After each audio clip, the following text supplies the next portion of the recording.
बिस्मिल्लाहिर्रहमानिर्रहीम। अस्सलाम वालेकुम दोस्तों। तो आज के जो हमारा टॉपिक है वो है how do I choose a safe and trusted forex broker, कि हम कोई भी ऐसा ब्रोकर चूज़ कैसे कर सकते हैं, कैसे किन किन चीज़ों का ख्याल रखना ज़रूरी है कि जो आपका ब्रोकर है वो ट्रस्टेड है, सेफ है और आप उसमें अपना फंड रख सकते हैं।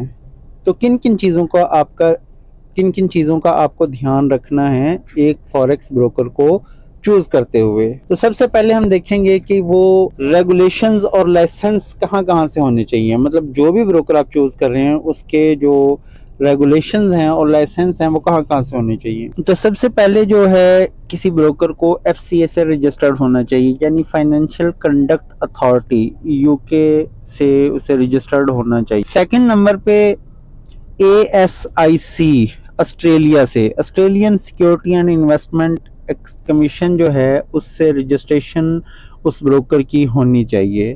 थर्ड नंबर पे आता है Cyprus security and exchange commission, ठीक है, CYSEC, ठीक है, Cyprus security and exchange commission, इससे रेगुलेटेड होना चाहिए, आपके ब्रोकर को रजिस्टर्ड होना चाहिए।